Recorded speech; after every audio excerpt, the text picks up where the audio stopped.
스프. 혁신 주장했지만 결국에는 김정일 따라가는 김정은. 스브스 프리미엄에 실린 SBS 안정식 북한 전문 기자의 취재 파일입니다.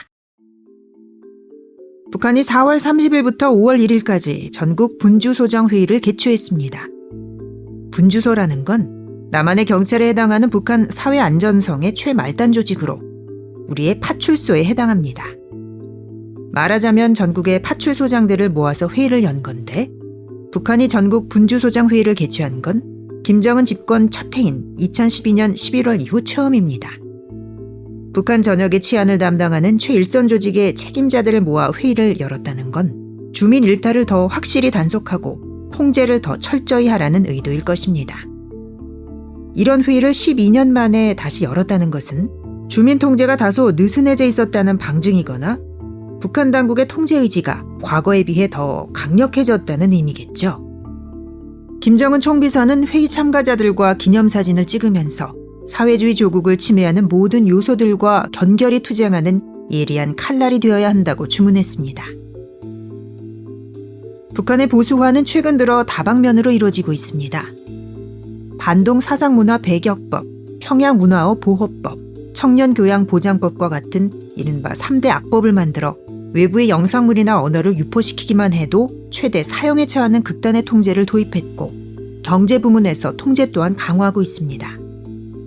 국가가 모든 양곡을 통일적으로 장악하겠다며 시장에서의 곡물 거래를 제한하는가 하면 국영 상업망을 통한 유통을 강조함으로써 당국의 통제를 벗어난 시장에서의 물품 유통을 단속하겠다는 의지를 드러내고 있습니다. 김정은 집권 초기 실시됐던 시장화 개혁 조치들이 후퇴하는 조짐도 보이고 있습니다. 2021년 제8차 노동당 대회에서 김정은이 국가의 통일적인 지휘 아래 경제를 움직이는 체계를 복원하고 강화하는 데 당과 국가의 힘을 넣어야 한다고 밝힌 것의 연장선으로 보입니다. 지난 4월 20일부터 23일까지 평양에서 열린 제2차 선전부문 일꾼 강습회는 북한 사회의 보수화 기조를 또 다른 측면에서 확인시켜주는 계기였습니다. 이 대회에서 리일환 북한 노동당 선전선동비서는 선전부문 일꾼들이 격변하는 현실에 부응하지 못하고 있다고 언급했습니다. 북한 신세대들의 눈높이는 높아지는데 구태의연한 선전선동 방식을 답습하느라 효과적인 역할을 하지 못하고 있다는 것입니다. 북한의 자라나는 세대들이 당에 대한 충성심을 잃고 있는 건 1인 독재 체제에 머물러 있는 북한 체제의 구태의연함 때문입니다. 하지만 북한 당국은 이런 문제의 해법을 체제의 개혁에서 찾는 것이 아니라 신세대들의 정신을 구태의연한 체제에 적응시키는 데에서 찾아야 한다고 주장하고 있습니다. 자라나는 세대의 눈높이를 과거 수준으로 되돌리라는 주문을 하고 있는 겁니다. 물론 북한도 혁신을 주장하고 있기는 합니다. 선전 선동 방식의 혁신을 가져야 한다는 겁니다. 그런데 이 혁신은 문제의 본질에 접근하는 혁신이 아니라 북한 체제의 구태의연함을 포장하는 가짜 혁신입니다. 북한이 최근 제작한 김정은 찬양 뮤직비디오를 바로 이 가짜 혁신의 대표적 사례로 들 수 있을 것 같습니다. 북한이 최근에 내놓은 김정은 찬양과 친근한 어버이라는 노래의 뮤직비디오는 제가 최근에 봤던 조선중앙TV 화면 가운데 가장 뜨악한 것이었습니다. 북한 나름으로는 바깥 세상의 영상 감각을 도입해 신세대적인 뮤직비디오를 만든다고 만든 것 같은데 김정은을 찬양하자는 내용을 열창하는 가수의 얼굴과 영상의 스타일이 극단의 부조화를 만들어냅니다.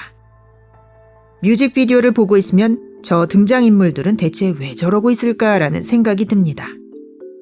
북한 전문 매체 데일리 NK는 이 뮤직비디오를 본 북한 주민들이 어처구니가 없다, 촌스러워 들어주지를 못하겠다라는 반응을 보이고 있다고 전했습니다.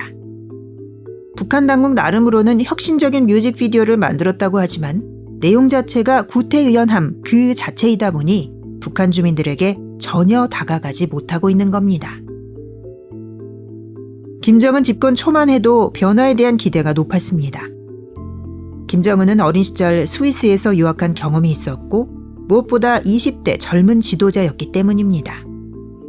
실제로 김정은은 집권 이후 아버지 김정일 때에는 없었던 대중연설을 시작하는가 하면 일부 농업개혁에도 나섰습니다. 김정일 때와는 다르게 부인 리설주를 공개석상에 데리고 다니기도 했고 공연에 미키마우스가 등장하는가 하면 미국 영화 로키의 주제곡을 모란봉 악단이 연주하기도 했습니다. 북한 체제에도 변화의 바람이 부는 건가 싶었지만 김정은 집권 10여 년이 지난 지금의 상황을 보면 김정은의 북한은 보수 회귀의 기조가 역력합니다.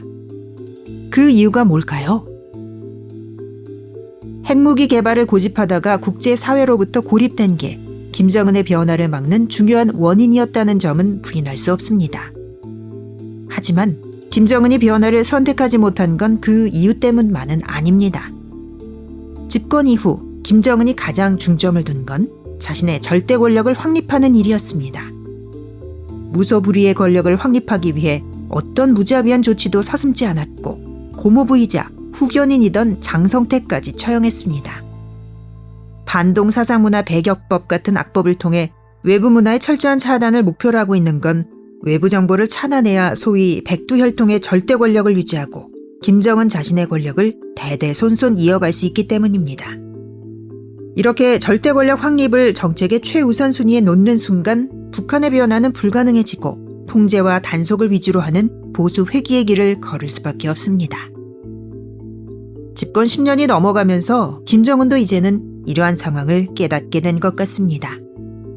집권 초에는 아버지 김정일과 다르게 무언가 바꿔보려고 생각도 했지만 아버지가 왜 그렇게 고립된 지도자로 머물렀는지 이제는 깨닫게 된 듯합니다. 아마도 김정은은 속으로 김정일에게 이런 말을 하고 있을지도 모릅니다. 아버지, 제가 처음에는 잘 몰랐는데 결국 아버지가 옳았어요. 여기까지 스브스 프리미엄에 실린 SBS 안정식 북한 전문 기자의 취재 파일. 저는 아나운서 이현경이었습니다. 스브스 프리미엄 앱을 설치하시면 유익한 컨텐츠를 더 많이 접하실 수 있습니다.